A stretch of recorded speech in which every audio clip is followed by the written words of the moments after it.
Is debt beating you down? You need discipline. You need the Debt Ninja. If you've been caught in a financial trap and need to be set free, then you need the Debt Ninja. Want to stop those harassing collection calls, start saving thousands in interest and fees, and get out of debt fast? Then you need to call the Debt Ninja. The Debt Ninja will find the best companies across the country that will help you consolidate all your bills into one easy payment, reduce your payments by 30 to 50%, and get you out of debt fast. If you have unsecured debt of $10,000 or more, such as credit cards, loans, or medical bills, call the Debt Ninja for a free 15-minute consultation. Call 800-826-1246. 800-826-1246. That's 800-826-1246. Call today. The Debt Ninja.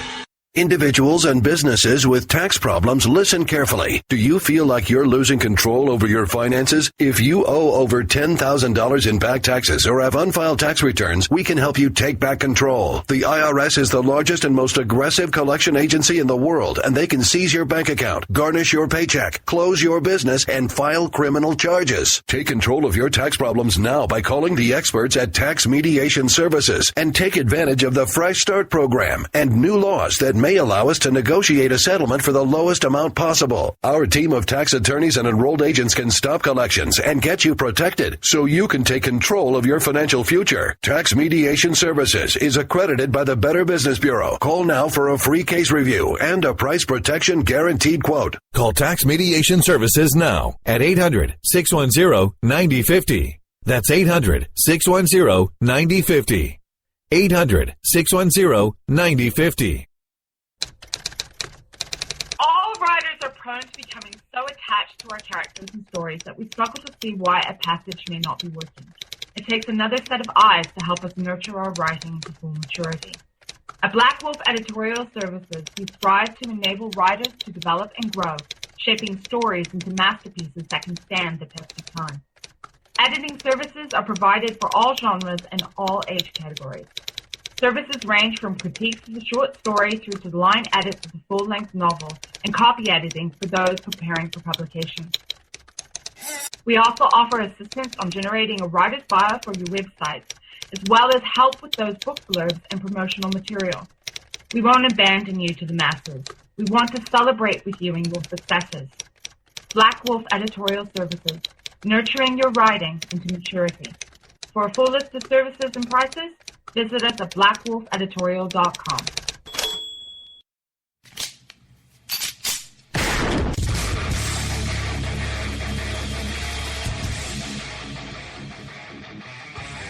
This is Slickery Trigger for Rebel Road Tactical. With proper care and feeding, your pistol will be ready when you need it, there to save your life. Shouldn't your gear be that good? Whether you need a holster for comfortable everyday carry or a tough-as-nails holster for your next training course, Rebel Road Tactical has what you need. Check us out on the web at rebelroadtactical.com.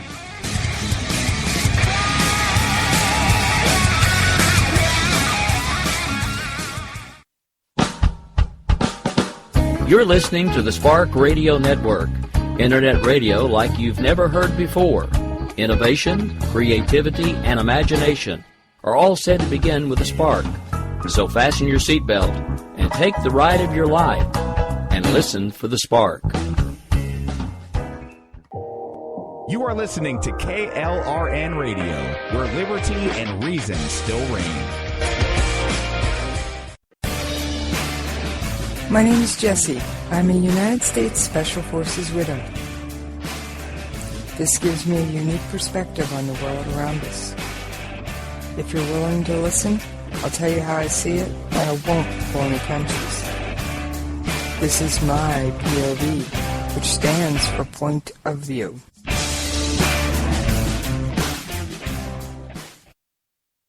All right, this is Jessie. I am so happy to be back with you guys.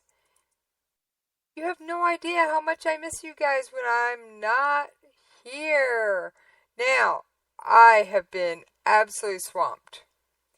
For those of you who don't necessarily listen to all of the KLRN shows, and I know we got a bunch, especially if you count syndicated ones, which I do. I'm more than happy to count them. They are part. Alright, so, over the weekend, 2 new shows sprang to life. Well, one had been running under a different name, but the other one just poofed into existence. I can only imagine Doc listening to this going, I didn't poof, I gave in. Alright, who am I talking about? If you've heard my show, I've had Dr. Judy L. Moore on a few times, and she's fascinating. She has a PhD in astronomy, although she explains it better than I do. Anyway, she started her own show. Now, I produce for her and butt my nose in to make sure she's not talking too much science speak and throw the occasional analogy or something in, but it's her show. So, also, since I double as web designer, that meant a whole new show page had to poof into existence, too. I gotta say, Dr. Judy L. Moore, or Doc, as she's going by on air, she's a lot of fun to work with. She really is. Now, there's 2 episodes listed under her show right now. One is one she actually did, an interview she actually did on my show under Jessie's POV. I haven't had time to pull it down, put in the right intro, knock out the politics, and pop it back up. I'll get there. It's on the to-do list. Trust me, it's not the only thing on the to-do list. And there's another one. You know, I talk about Iran and their nuclear program a lot. Yes? So, I kept pestering Doc and going, what's this? What's this? What's that? Why is this a real problem? So she finally said, alright, I need to put together something for you on heavy water and nuclear waste from nuclear power plants. And I said, awesome! When can you do it? And that actually became the first episode of her show.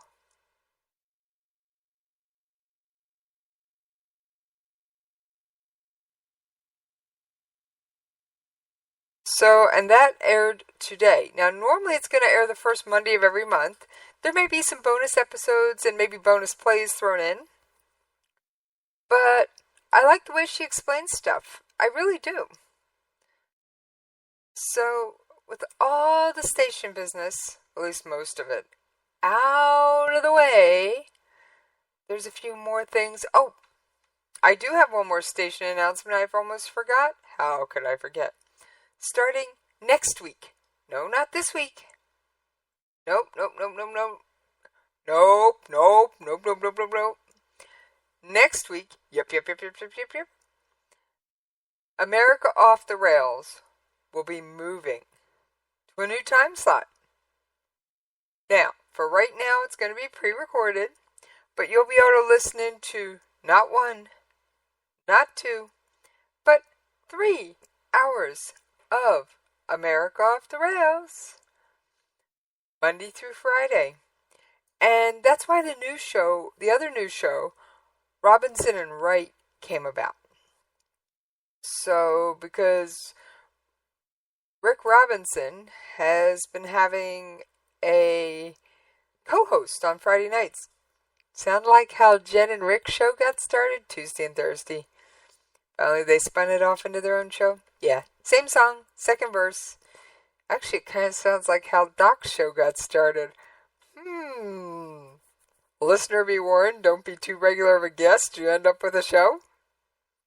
Yeah, we love getting new shows. Seriously.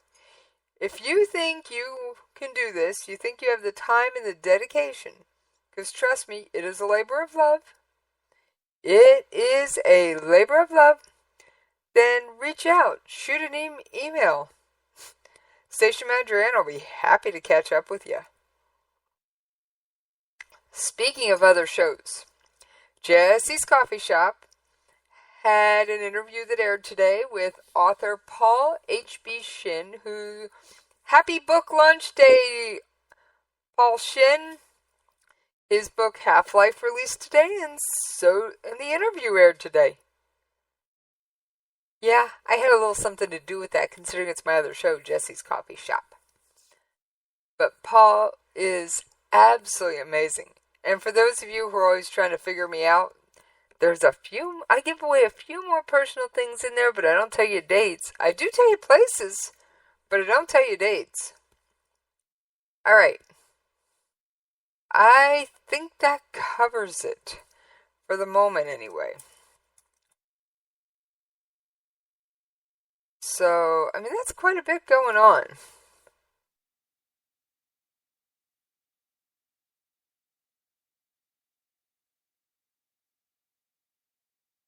So, like I said, that's a lot. Now, speaking of a lot going on. Yeah, hear that stack of paper? That's all show prep. Now, I know we're not going to get through all of it. In fact, there's one article in here I just need to pull out and set aside because it's actually research for something else. It's for the show, but not for this show. Yes, it's for POV. I think it's going to turn into a slowdown depending on how far I get with it. Yes, I know I've been a little slack-offish on my slowdowns. I promise there are some in the works. There are some in the works. Alright. Now on to what you really came here for. News. Information. What's up? Yeah, what's up, Doc? Nah, sorry. Wrong show. Alright. So, for those of you living under a rock, North Korea launched 3 missiles yesterday. Does this really surprise anybody? Really? It surprised you? I'm sorry.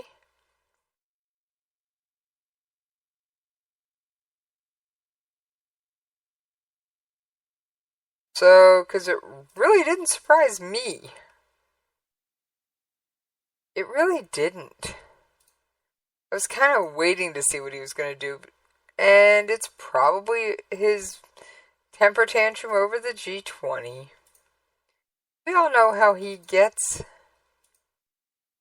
He gets upset. Rockets go flying. I mean, come on. What else is there to say about this? Kim Jong-un gets annoyed. And rockets take to the air. I am looking for a clip. I had it yesterday. Let me see if I can find it. I've done a lot of recordings since yesterday, so hopefully this is the right one. We'll figure it out when we play it, because I honestly don't know which one this one is. It's not labeled right. But anyway, no surprise to anybody. North Korea shot off some rockets. Alright, this brings me to... Alright, North Korea launched 3 ballistic missiles from Hawaii-gu on September 5th. Japanese defense officials said they splashed down the Sea of Japan west of Hokkaido, but they were in Japanese exclusive economic zone, more than 600 miles from the launch site. So yeah, this was successful. Point blank. There was an article published by the KCNA, Korean Central News Agency, the official agency of North Korea. And Kim Jong-un was present at the launch to provide, quote, field guidance, unquote. The article reported Hwasong artillery units of the KPA, Korean's People's Army, was involved in the drill. Those units are tasked to strike the bases of U.S. imperialist aggressor forces in the Pacific Operational Theater and a contingency. Alright. That's enough propaganda. That's enough propaganda. Standard routine, guys. North Korea saber rattles. We go. Yeah. Alright, here we go again. The U.S. Strategic Command said in a statement that 2 of 3 missiles were presumed to be intermediate-range ballistic missiles, and the third was still being analyzed. I've read reports that at least two of them were Rongdang. Now, what makes this launch a little more special? If you pull up a map of Korea, they had to have some confidence here, because they launched. Normally they throw stuff off their east coast into the Sea of Japan. It's far, but it's not that far. And it doesn't cross over their land, so none of their people are going to get hurt. Well, this time they launched it from the western side of North Korea. So they had to overfly the peninsula and then go into the Sea of Japan. Alright, what's this mean? Other than the fact we're all sitting here going, here we go again? North Korea is making rapid progress with the Musudan missile. The Musudan has had some fast success, and it's had several recent firings.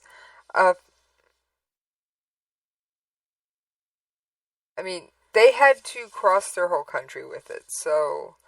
And I've heard that the Rongdang's their old standby. They don't know what to launch, they throw a Rongdang at you. So, yeah, let's see if I found the right audio clip. South Korea announced Monday that North Korea had fired 3 ballistic missiles into the sea in an act of defiance as world leaders meet in China for the G20 summit. An official from the South Korean Foreign Ministry spoke to reporters. The launches constitute an act of grave provocation that show North Korea's nuclear and missile development poses actual threats to neighboring countries, the international community, as well as to the Korean peninsula, and the government strongly condemns them.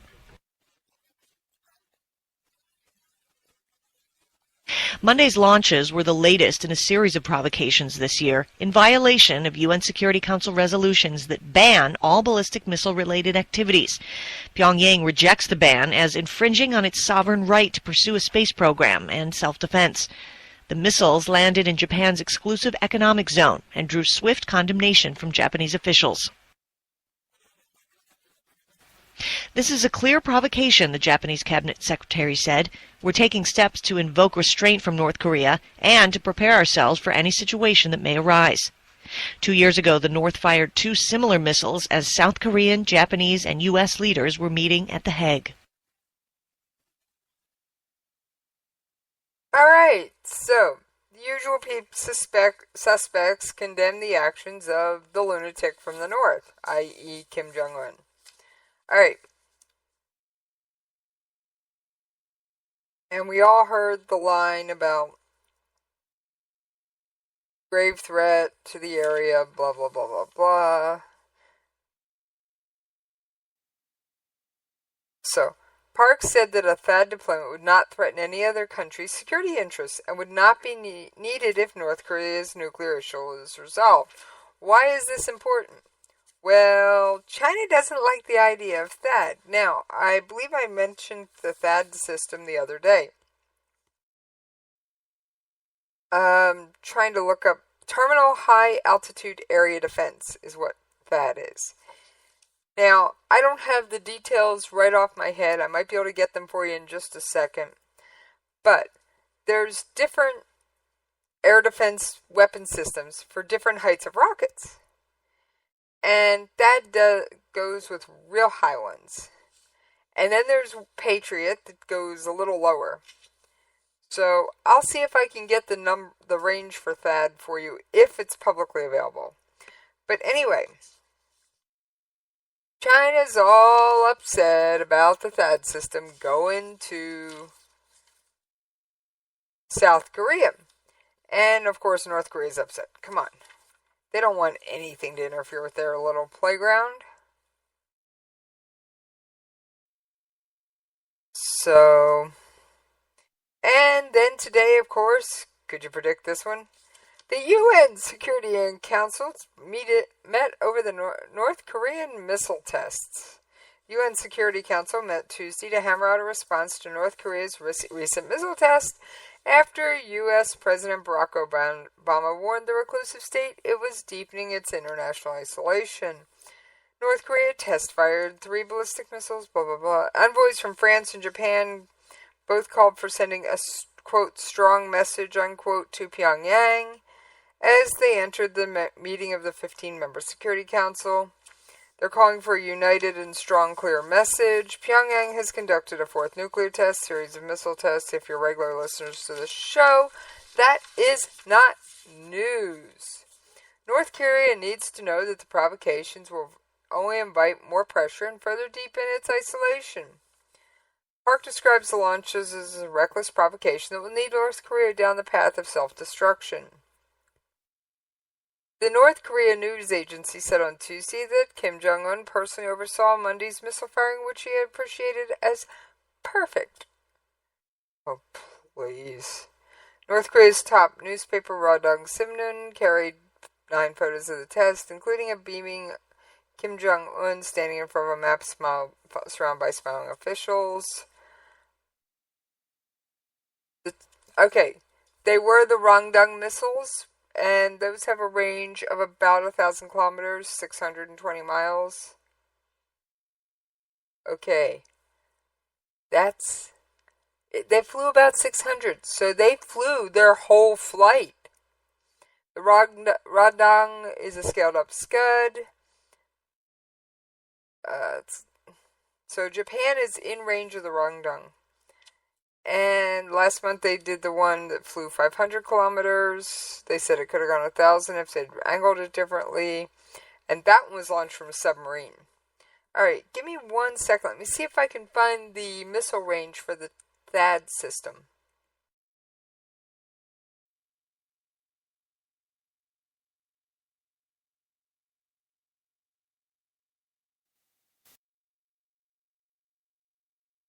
Alright, I wasn't able to find an exact number for you. And yes, I muted my mic. I happen to have somebody hanging around the house that knows a thing or two about a thing or two. THAAD is designed for the ICBM type stuff. ICBM, Intercontinental Ballistic Missile, for those of you living under a rock. Alright.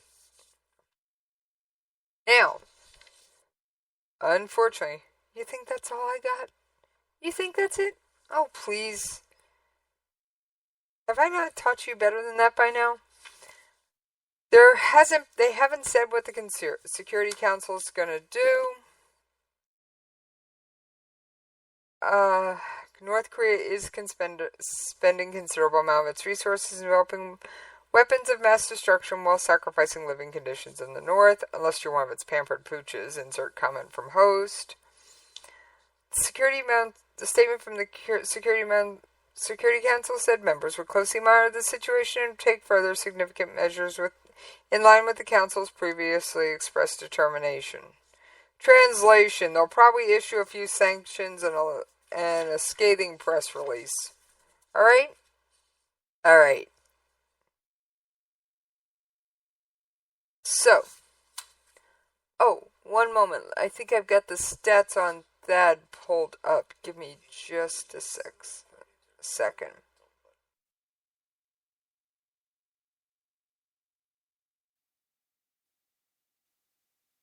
Alright, I was wrong. THAAD, which is short for Terminal High Altitude Area Defense, formerly High Theater Altitude Area Defense. It's a U.S. anti-ballistic missile designed to shoot down short, medium, and intermediate range ballistic missiles using a hit-to-kill approach. The missile that THAAD shoots out doesn't carry a warhead on its own, but it relies on kinetic energy of the impact to destroy the incoming missile. And this minimizes the risk of exploding a conventional warhead ballistic missiles and the nuclear kind. We really don't want the nuclear kind flying around. Alright, that was designed to hit Scuds and Scud-type things, so that would make it perfect to take out the Rodong and probably a few of its cousins, the Rodong's cousins, because they're all probably of a very similar design. Just A can fly, B can fly further, and hopefully we never have to deal with C. Although, trust me, I'm sure there's something that could take Mr. C out too. We like to have our systems. How often we shoot them off, that's a whole other issue we're not going to get onto on the show. Alright, so China hosted the G20. Now, when President Obama arrived, some of you, I'm sure, heard about the whole kerfluffle about the steps. The air stairs, oh my gosh. Alright, I found out the story of what went on behind the scenes with this. Alright, for those of you that are unaware, the U.S. military, read probably Air Force, flies in almost everything the president is going to need for his trip, if not everything. Trust me, they'll even fly in the food. And so, of course, it had flown in a set of rolling air stairs, as it does routinely for Mr. Obama's foreign trips. And the White House had received approval from the Chinese to use the equipment. But shortly before the president's arrival, a senior administration official said the Chinese suddenly reversed themselves. The Americans were willing to use the Chinese stairway, this official said, but the Chinese insisted the stairs be taken to the plane by a local driver. Now, according to the Americans, Mr. Local Yokel, who I'm sure is a real nice guy, couldn't speak enough English. He couldn't communicate with the White House team about anything. So the White House said, hey, we're fine to use a local, but can we get somebody that speaks English? Give me one. We're going to go to commercial break a bit early here. There's some pretty flashing lights right outside my house I'd like to take a quick look into. So we're going to finish this on the other side of that brief commercial break.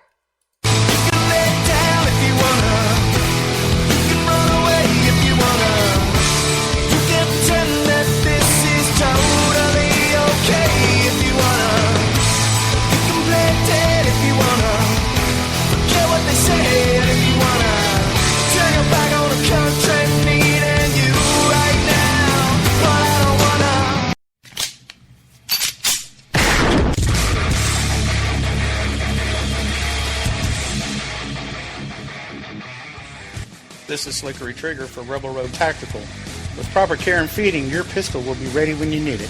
There to save your life. Shouldn't your gear be that good? Whether you need a holster for comfortable everyday carry or a tough-as-nails holster for your next training course, Rebel Road Tactical has what you need. Check us out on the web at rebelroadtactical.com.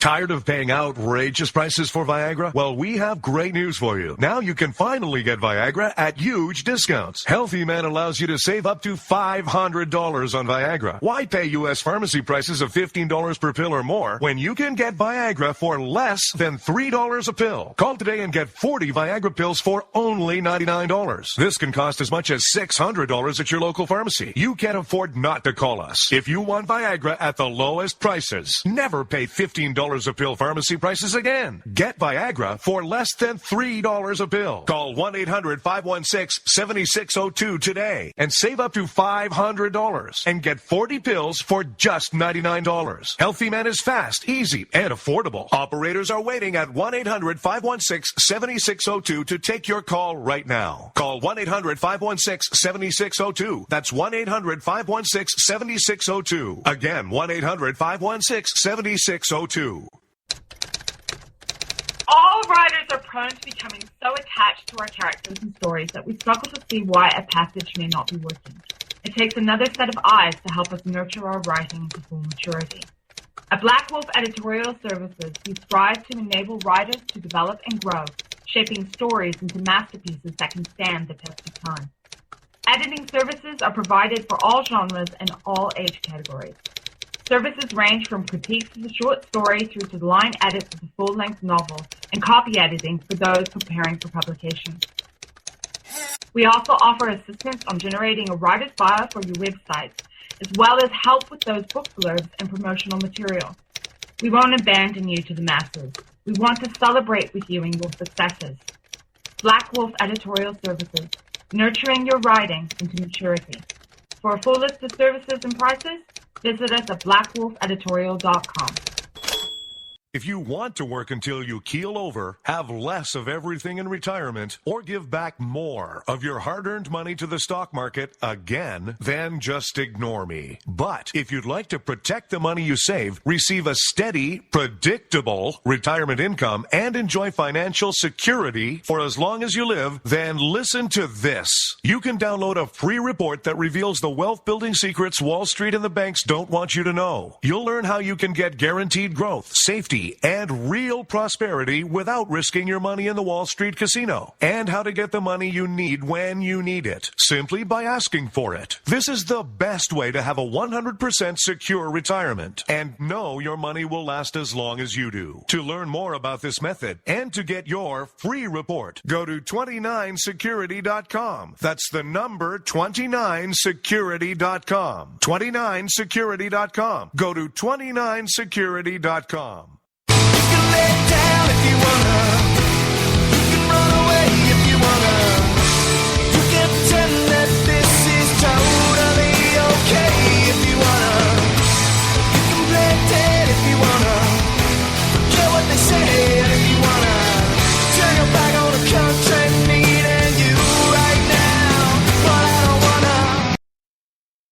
All right.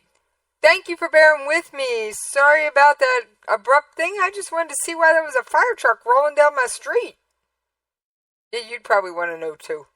Turns out, my guess, it's a medical thing. Because they weren't rushing around with fire hoses. I didn't see them chasing the fire hydrant. So I'm going to guess, unfortunately, it's a medical necessity for emergency for one of my neighbors. I already got hubby Dave Brewer looking into it. Alright, so back to the whole air stair thing. The local driver that the Chinese supplied couldn't speak a word of English. So the Americans said, come on, can we get somebody that speaks English? So as Air Force One was landing, the Chinese said, alright, you guys can use your own equipment, but U.S. officials are going, there's no time to swap this out. There's no way. So the White House said, we'll just use the back door, which is there is an exit in the belly of the plane equipped with its own fold-out stairs. Kind of like the regular stairs you see on airplanes everywhere. Same song, second verse. Now, the president generally only uses that door in a high-security concern place, Afghanistan, Iraq, someplace where Secret Service is freaking because he always goes out the front door and everybody knows it. So we want to switch the game up. The decision deprived the president of the grand entry of descending the stairs from the main doorway to a red carpet.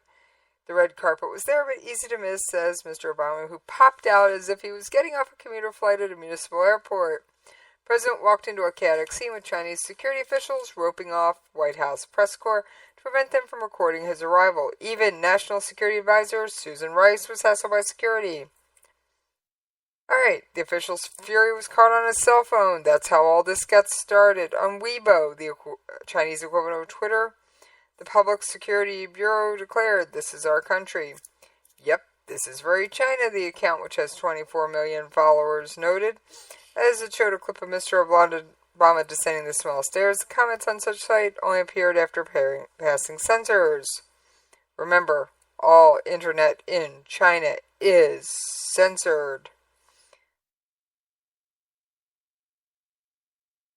So, alright, nobody thinks that Xi Jinping would deliberately try and do anything to shake down President Obama on his arrival. It was probably just a mix-up. Chinese foreign minister took umbrage at what called unprofessional nature of the Western news coverage about the incident. To be frank, seeing these reports, I felt the way that in which a few American media have handled this may deepen my impression that people have held arrogance and conceitedness to some Western media. Alright.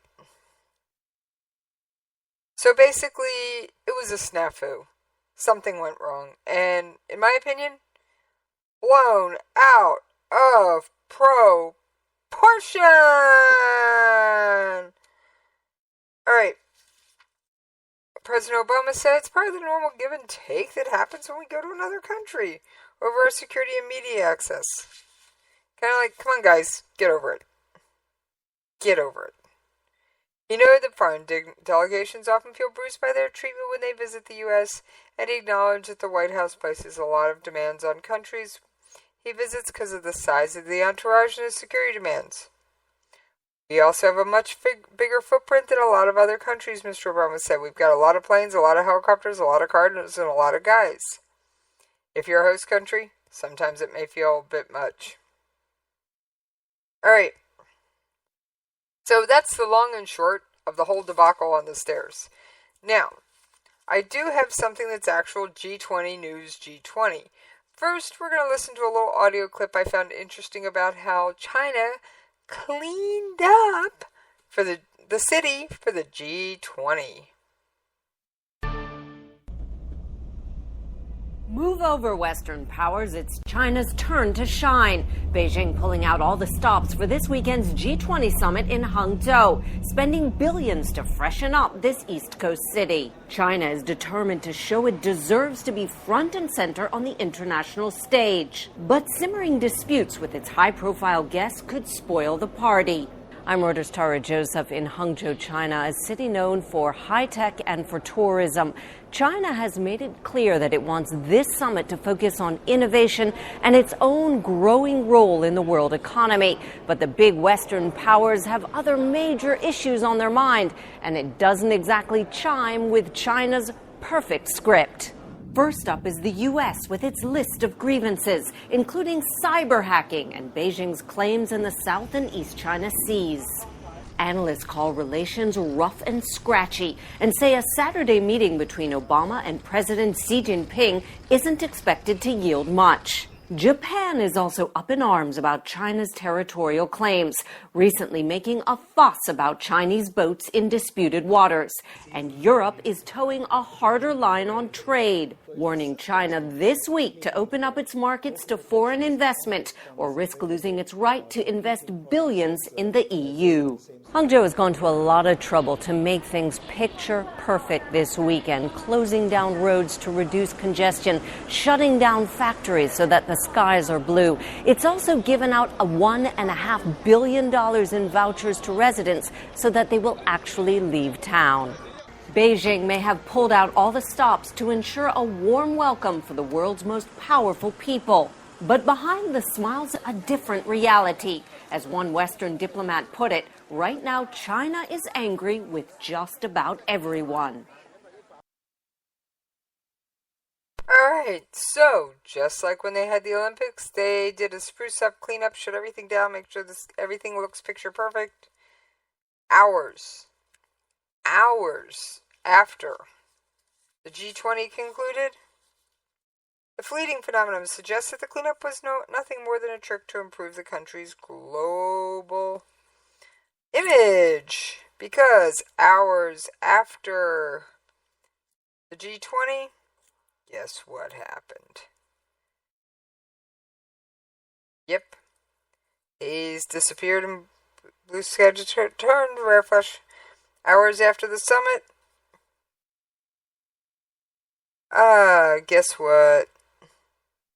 The haze started to come back because the factories started up again. Alright. Supposedly China went beyond the surface by scratching and ratifying this Paris Agreement.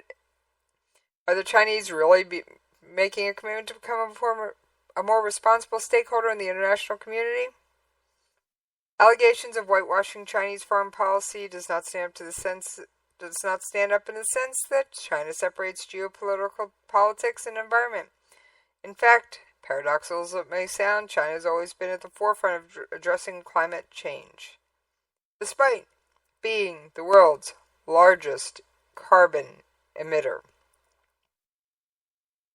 Beijing's well aware that continued economic development needs a clean environment. Domestically, it has adopted measures such as shutting down polluting industries and implementing legislation to reduce carbon emissions. There is a hope that it will gradually move away from coal as a primary source of energy.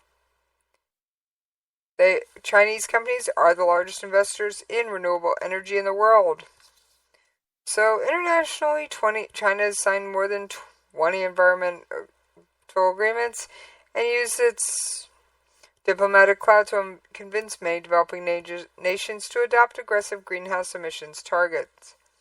The Hangzhou summit that has just concluded was immensely important to China. It was a platform to China to showcase its leadership, expand its soft power, and present itself as a constructive global citizen committed to peace and stability.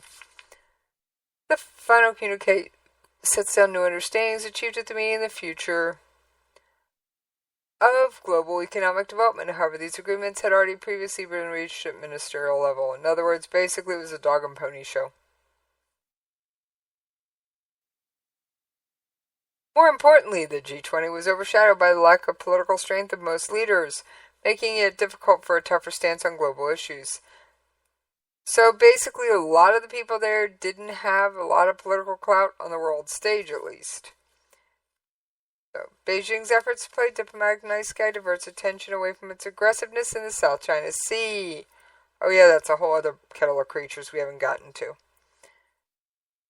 In the sense, the Hangzhou summit is a whitewash of Chinese aggressive geopolitical foreign policies. The lead up to it is not. In other words, they basically cleaned up, made everything look bright and shiny, kicked the citizens out for a week, and said, okay, come on in, guys.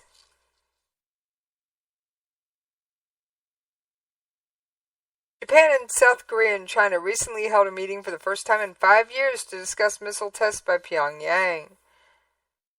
The three foreign ministers of Japan, China, and South Korea recently met in Tokyo in a rare display of unity. The meeting was not about trade, political ties, or tensions, but it was about North Korea's latest submarine missile launch. So China does see the reason to meet on some things. The fact is, this is the first time a foreign minister's dialogue with China has been held in Japan since Xi Jinping took over in 2012. This might be a hint of Shinzo Abe's intentions on the economic as well as the diplomatic front. There's been a plunge in Japan's business with China and South Korea, and Japanese exports to China falling at an annual rate of 9% in the first half of 2016. It's certain that no country wants a drop in trade with the region's biggest market, China. The one country alone currently makes up 25% of South Korean exports, and China's large presence in many Korean industry proves that any damage in economic relations could lead to a huge loss. Alright, so basically they are trying to play nice, at least on a few issues. Do they agree on everything? Absolutely not. But, unlike some politicians we all know and love, they're at least willing to give it a shot. Alright. I've got a lot more than I'm probably going to get to. I got to pick and choose here. Alright, that can wait. That'll keep.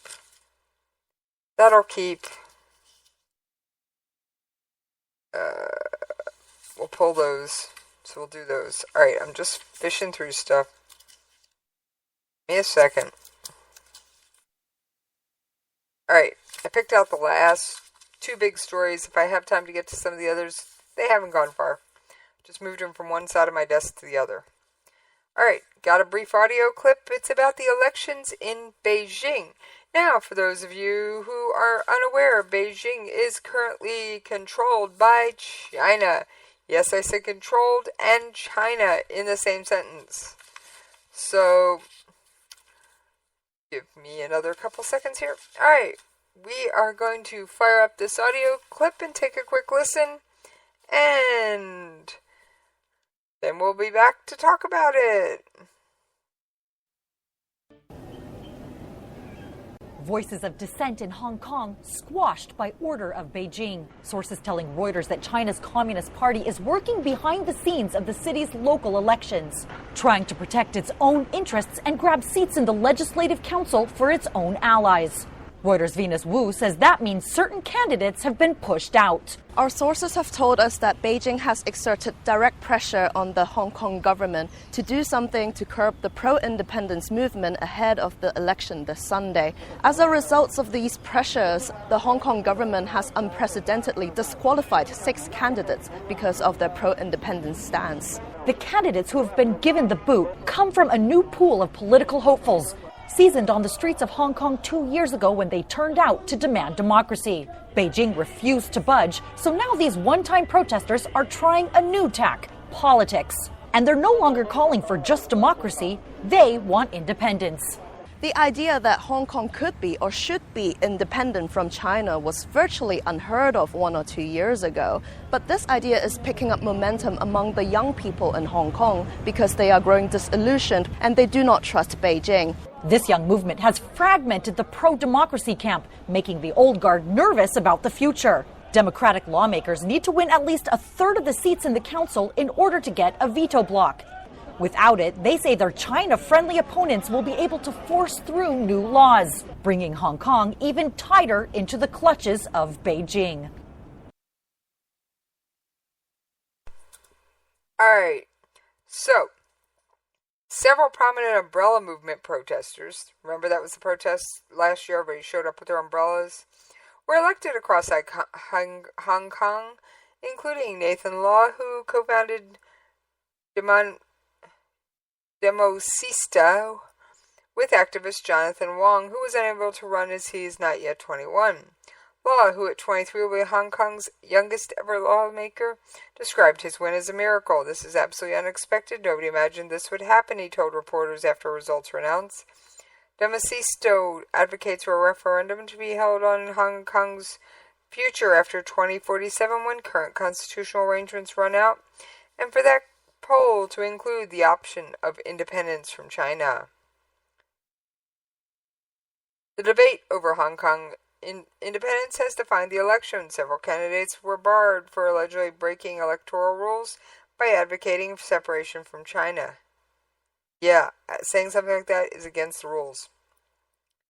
Edward Leung, one of those banned, urged his supporters to elect similarly minded localist politicians and threw his weight behind them.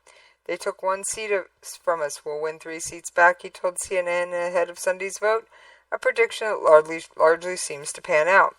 Now, elections in Beijing. You have to be there in person. You can't do an absentee ballot. You have to be there. So, voters flew in from around the world, lined up until early hours, and turned out in record numbers to elect the city's parliament Sunday. There are notes in this article about people flying up to 6,000 miles or more to vote. There are literally people who flew to Hong Kong, landed, went to vote, and hopped on a plane back. Others, like 28-year-old Jacko Tang, delayed trips overseas to ensure they'd be able to exercise their democratic rights. "Every vote is important," Tang told CNN. "It's also important to convince your friends and family to support your choices, especially as many of them are swing votes, even on polling day. So it's important for me to stay in Hong Kong to convince them." Cheng was eligible to vote in 2012, but was overseas. She said she felt much more emotionally this time after the 2014 protest known as the Umbrella Movement. Ella Wong, 27, was also studying abroad during the last elections. "I didn't care much about politics then," she said after casting her first vote on Sunday. Another first-time voter, 50-year-old Mandy, said she felt indifferent in the past, but was taking part this year for the benefit of future generations. Alright, there's a real voter turnout movement in Hong Kong. I highly doubt we could get the same percentage of turnout in this country, especially with the current crop of candidates. I have a feeling half the country doesn't care, and the half that does are so polarized, they're going to vote either red or blue and ignore any third options, third-party candidates. Who knows? Not my beat. Alright, got one more story. Let's see if we can cover it. And yep, got another audio clip. Today, President Obama flew to Laos after a turbulent few days at the G20 summit in China. The president had hoped to strike a deal with Russia to stop the fighting in Syria, but that did not happen. Margaret Brennan is traveling with the president.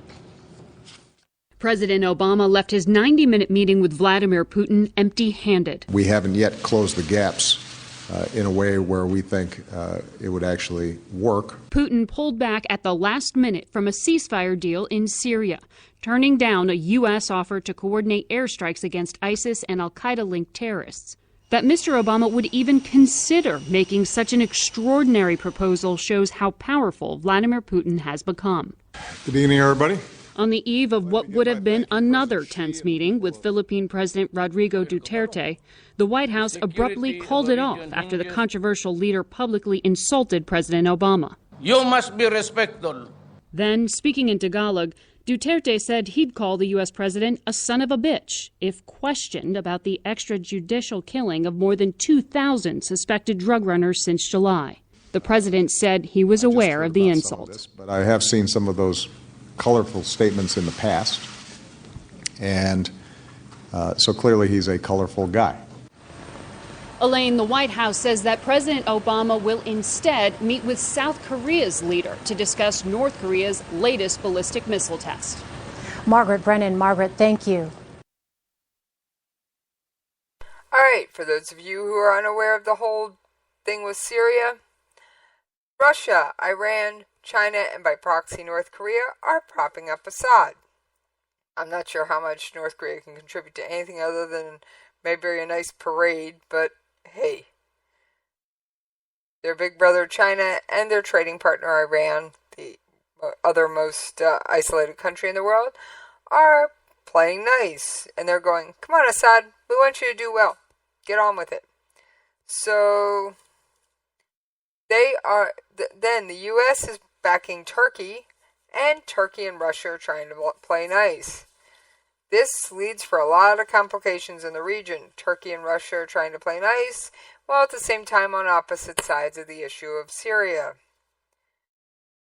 And the article here talks mostly about Turkey, but we're going to go on with it anyway. I just thought that audio clip was interesting. I couldn't find a corresponding article. Turkey will have to strike a balance between conflicting goals of Russia and the United States if it is to achieve its ambition of a safe zone in northern Syria and build on an incursion which gave it a thin strip of border.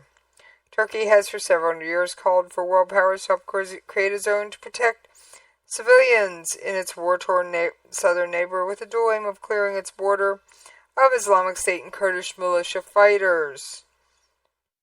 Alright, for those of you who don't have your scorecards handy, we are backing one group of Kurds. Turkey kind of hates all Kurds. Not necessarily the group we're backing, but they don't like any Kurds just for the sake of not liking them because Kurds want their own country. Alright, I am working on a Saturday slowdown of who are the Kurds, how did they get this way, and why they don't have their own country. It is much more than I can cover succinctly in an hour.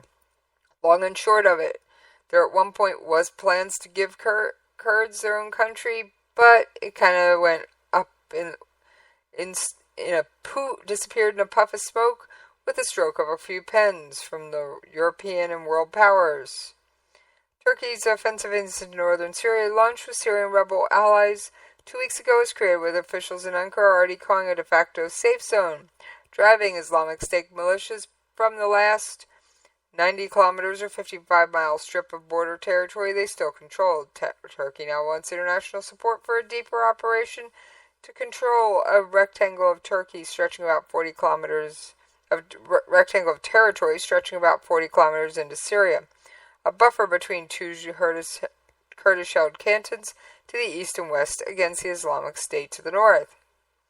So, you got everybody wanting territory all smushed into one area. There's going to be some fighting. The Turkish-backed rebels, mainly Syrian Arabs and Turkmen fighting under the banner of the Free Syrian Army, took charge of the frontier between the towns of Azaz and Jalalabad on Sunday after seizing 20 villages from ultra-hardline Islamists.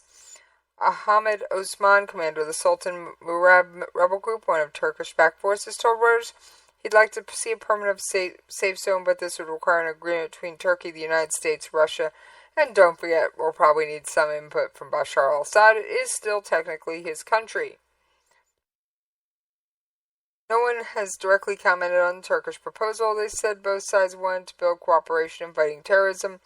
In Syria,